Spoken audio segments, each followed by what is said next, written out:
Kwabena Frimpong Boateng. Guten Morgen, good morning, Prof. Welcome to GTV Breakfast. Good morning.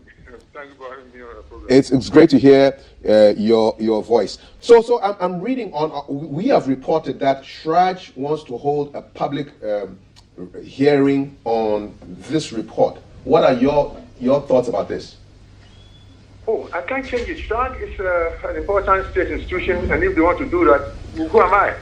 I will cooperate with them as much as I can so that we build a better country for ourselves and for the generations to come. Do you feel in any way vindicated by this decision by CHRAJ? Oh, yes. I was not expecting any other verdict. You were not expecting any other decision from CHRAJ? Pardon me? You said you were not expecting any other decision from CHRAJ. Is that what you said? Yes, because we had done nothing wrong. And in fact, what my son did was exemplary. And if you give me a chance, I will explain. Yes, please go ahead. Yes, you see, I had a company called Symphony, which was registered in 1990 or so, doing various businesses.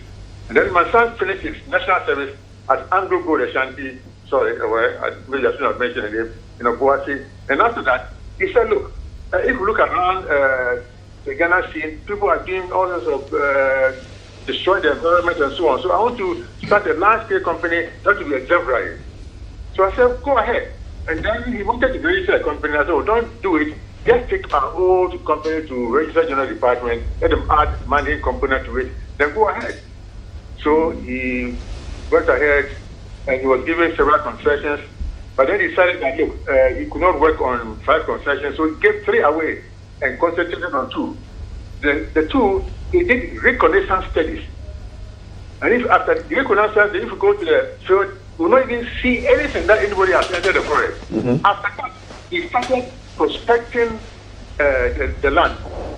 And it was done in such a way that if you go there, you will not even see any trace of any machine. You know, he had his people from British Guyana with very with good machines going to the field just to take samples. That is reconnaissance. It's not reconnaissance doesn't mean bring excavators and start, destroying the soil. Mm-hmm. So it's an exemplary work. If you go to where he was now, you will not see the trace of any machine or any earth-moving machine. But then during the reconnaissance work, disturbances or war broke out in the area, and there was a curfew. In fact, even the curfew is still in place between the disturbances between Drobo and Agyapong. So he wrote to the Minerals Commission that, look, because of this disturbance, suspended work. That was about, I don't know when, about 7 years ago. So mm-hmm. Since then, he's working there. Yes. Yes, I can hear you. So that is the end of my story. That is, he did an exemplary work, did proper reconnaissance, proper prospecting without disturbing the soil or water or the forest in any way. That is how that is done. Not taking excavators to the forest and digging everywhere and mining for gold, the guise of reconnaissance or prospecting. So as far as you're concerned, that puts a line to. So what is the state of play now as we speak?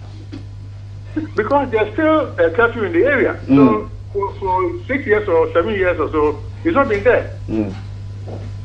As CHRAJ attested. Right. So is he involved in any way in mining in other areas that are not affected by any curfew? No, not that I know of. All right. No, just as somebody, a human being who responds to things that happen around. I mean, how do you feel emotionally about all that is swirling around your name and the revelations that you've made, and what are your personal feelings? How are you taking all of this? Oh, I have a very big heart and a very thick skin, and I know that truth stands, and that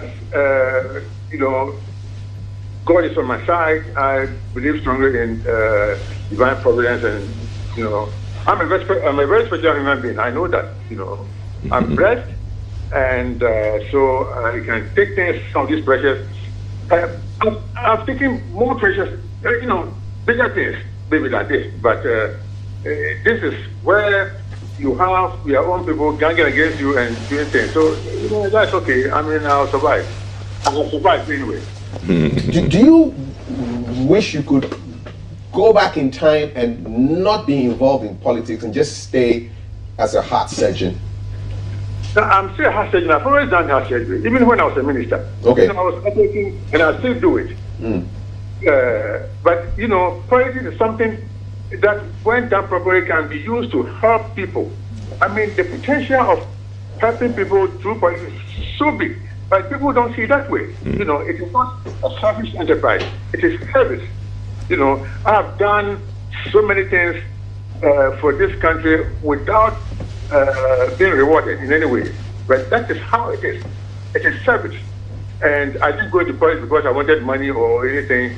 Whatever I have, I have. I have worked hard all my life, and at 32 years, I was a consultant surgeon in Germany. I came here at the age of 39 to build a cardiothoracic center, and I'm okay. But there's so much suffering in this part of the world that we have to do God's work, and God's work is to care for the last, the least, and the lost, the poor, the vulnerable, the widows, orphans, and people who have no means. Not only taking care of human beings, we need to take care of creation. We are not the only important things in life. If you look at what we have done, the animals, the birds, and everybody, everything, every living creature is suffering in this country. Look, Kofi, when was the last time you saw a vulture? That's a good question. I've not been looking up in the skies too much. No, I can't remember. I haven't seen a vulture in a long time. So you watch out. You go. Wherever you go, Accra, apart from maybe the slaughterhouses where you can see a few, but in the villages, they are all gone. And anytime you see vultures dying, it's only a question of time that human beings will follow. Because, see, they've lost their habitat, we have poisoned their food, and these are the scavengers. So when rats and things die in the field, there's no scavenger to take care of it. And the bodies rot, and the germs run into our water bodies, and we are all suffering. And that is part of the increasing incidence of zoonosis, that is animal diseases transmitted to men. I can go on and on and on and on. The way we have treated our forests, the way we have treated our farmlands, the way we don't even care about the habitat of other creatures. The way we treat even the soil with herbicide, with insecticides, killing insects, worms and things. These are microplasms that enrich our soil. There are many things we have to think about, in this country. And I think in the days and weeks to come, we'll have to talk about these things. Professor Fribourg-Boateng, do you hold yourself in any way responsible for not stopping or curbing the destruction of the environment, because you were in charge of that portfolio for 4 years? No, I was ultimately the president is in charge. I mean, he appoints people to work for him, and if he's so happy with you, and he can change you, he can give you powers and things like that. Yes, I was the president's representative in that ministry, but ultimately I was working for a president, and he is ultimately in charge. What would you consider to be your greatest achievement as the Minister for Environment, Science, Technology and Innovation? A lot, which maybe let's discuss another time. And for example, I mean, I believe that no country will ever develop without the capacity to build machines, to make implements, to develop processes, so you can make machines, spare parts, and so on. So I suggested that we build a machine tool center that will give us the capacity to use computer-aided design, computer-aided manufacturing to manufacture things, even reverse engineer certain equipment that we cannot make originally. The president agreed. We started a project in atomic energy. The buildings were there. We bought the initial set of machines. And since I left, everything has come to a standstill. The place is weedy. the machines, I'm sure these electronic machines, they have gone rotten or something. That is one thing that breaks my heart. We did a lot of work at Atomic Kuntunsi, both a Shatta station that can provide Earth observation, so we know everything that is happening in Ghana. If, for example, if a ministry needed certain information, they have to buy from outside. And a lot of ministries buy satellite pictures, for example, roads and highways, agriculture, environment, many natural resources. But we have this.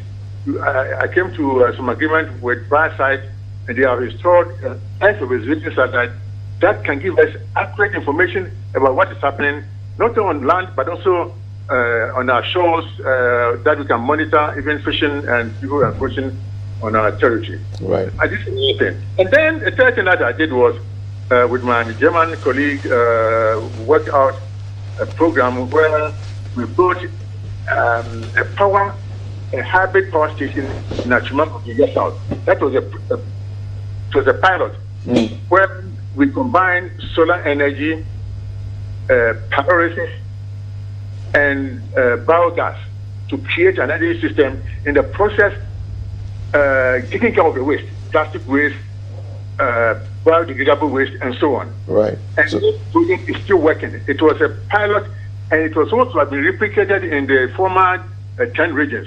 So that is also there. Right. It seems as you said, we can talk about it. We can talk about it, and I'm sure we'll have a chance to have a chat with you. But finally, I must ask you, have we lost the fight against galamsay? No, once you're alive, we can always win. No, but I don't know whether you're watching me, but I have in front of me 2 samples of water from River Pra. One looks like mango juice, the other looks like a cappuccino. And people are bathing and eating and drinking from this water. For them, if you tell them that we have not lost the fight against galamsay, they will say, huh? What do you tell the people of the Beposo area, the River Pra, all the rivers that have been contaminated? How do you convince them that the fight against galamsay has been lost? What I'm saying is, now it appears lost, but then if there's a goodwill, if we come together, bury our differences, and adopt the right strategies, and not being greedy. See, initially, let me tell you, initially, we were accusing the small-scale miners association of polluting the environment. So the emphasis of my committee was on the activities of the small-scale miners association. So we met them. They were very cooperative, and we saw their programs. They said, look, when we apply for licenses, it takes a long time before we get the license to go and operate. That is why we entered the forest. We also don't know how to do sustainable mining. So we took them, 4,000 of them, to Takwa, a school of mines, to learn sustainable mining. We guided them through the registration process, and they got their licenses. We took them through a lot of processes. So their problem was solved, and thousands of them were certified to go and work, and they were working very well. So to me, that fight was won. The problem came when big people behind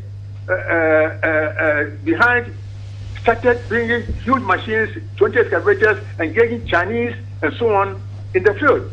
And that was all part of the work of my committee. We were supposed to guide the Ghanaians, the small-scale miners, who were supposedly spoiling the environment, to do their work well. And that's why we deal with perfection. So when you have big people behind certain companies employing Chinese and huge machines, that is the difficulty. If those people are weeded out, the fight was won. So we have to find a process of teaching the small-scale miners to do their work well as they were doing, and then get rid of big people, including politicians, everybody, big rich people, whatever, wherever they are, and they should get out of the mining business, because what they are doing is they are not using so-called small-scale methods. And that's where we failed, haven't we? We failed to get the big people out, the big political and corporate interests out. I agree with you, but if we identify them and take them out, the battle is won. There will be no pollution, and then get rid of those who are dredging on the water bodies. See, when I was in charge, we had a powerful team working on the river bodies, and the rivers were clean. Nobody was entering the forest reserve because I will come there and get rid of you. But I left, and now it's free for all. And the thing is being destroyed by the day. Is the military involved in protecting some of these interests? No. Don't let me go on with this. I mean, I think from the beginning we said we'll not fear some of these things. But I just want to make some comments to try and tell you where we did well. I mean, regularizing the small-scale mining industry, and then who came in to destroy it. So if you want to change things, let's teach the small-scale miners, let them do their work well, and then the problem is solved. The others who are rich and don't need that kind of revenue to survive should get out and go and do other businesses and give the environment to Ghanaians. Are you by your actions and your words stepping on big toes that don't want to be stepped on? I'm for toes, so long as you come to this world, you start stepping on toes. And that is normal. So I did, and it may still happen and will happen again. It will not stop. Professor Frimpong Boateng, thank you so much for your time. Wish you the very, very best, and God bless.